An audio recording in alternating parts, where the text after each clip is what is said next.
السلام علیکم ورحمۃ اللہ وبرکاتہ۔ ناظرین، وہ بھی کیا لمحات تھے کہ جب رمضان کی آمد تھی۔ آج 26واں روزہ ہے۔ یہ 26 دن کیسے گزرے کچھ اندازہ نہیں۔ ناظرین، اللہ رب العزت نے رمضان المبارک کو ایسے بھیجا کہ وہ اپنے بندوں کے تمام گناہوں کو معاف کر دے، اور اس ماہ میں اللہ رب العزت کی رحمتوں کی بے پناہ بارش ہوئی، لیکن ہم پھر بھی نکمے نکلے اور ہم نے اس ماہ کی اس طرح قدر نہ کی جیسے کہ کرنی چاہیے تھی۔ ناظرین، اب حل کیا ہے کہ آخری 3 سے 4 دن باقی ہیں، ہم اپنے جو تھوڑے بہت اعمال ہیں ان کو کیسے قیمتی بنا سکتے ہیں۔ حدیث پاک کا مفہوم ہے کہ جس عمل کے اختتام پر استغفار کی کثرت کی جائے تو اللہ رب العزت اس عمل پر قبولیت کی مہر لگا دیتے ہیں۔ ناظرین، ہم نے جو تھوڑے بہت اعمال کیے، جو قرآن کی تلاوت کی، رات کو قیام کیا، اسی طرح جو توبہ استغفار کی، اللہ رب العزت کی بارگاہ میں اسے قبول کروانے کا سب سے بہترین طریقہ یہی ہے کہ ہم رمضان کے آخری 3 سے 4 دنوں میں استغفار کی کثرت کریں اور اللہ رب العزت سے اپنے گناہوں کی معافیاں مانگیں اور اللہ رب العزت کے سامنے گڑ گڑائیں کہ اللہ جس طرح سے حق تھا ہم ویسے رمضان کے مقصد کو حاصل نہ کر سکے، اے اللہ تو ہمیں معاف فرما دے۔ ناظرین، یہ وہ مہینہ تھا کہ جس میں ہر رات اللہ رب العزت آسمان دنیا پر آ کر آواز لگاتے تھے کہ ہے کوئی بخشش مانگنے والا۔ اور ناظرین، حدیث پاک میں اسی لیے اس شخص کی ہلاکت کا ذکر آیا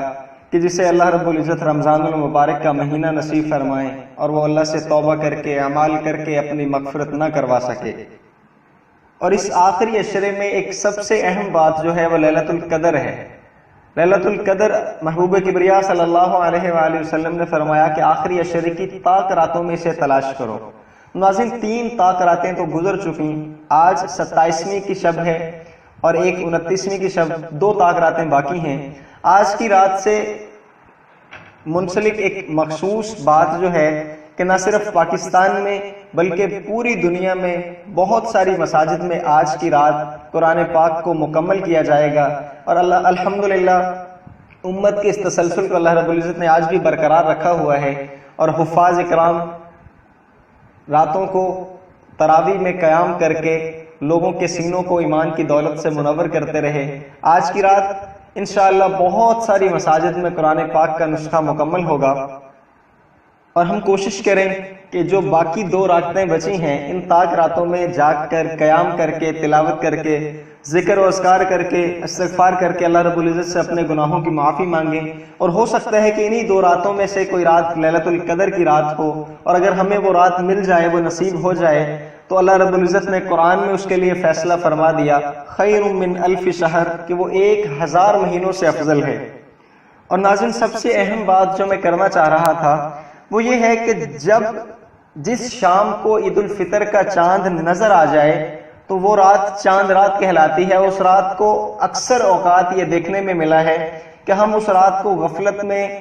عیش و عشرت میں، گانے بجانے میں، موویاں دیکھنے میں، شاپنگ کرنے میں اور اس طرح کے فضولیات میں وہ پوری کی پوری رات کو ہم ضائع کر دیتے ہیں، اور ہمیں خبر ہی نہیں ہوتی کہ اللہ کے نزدیک اس رات کا کیا مقام ہے، اس رات کا کیا درجہ ہے۔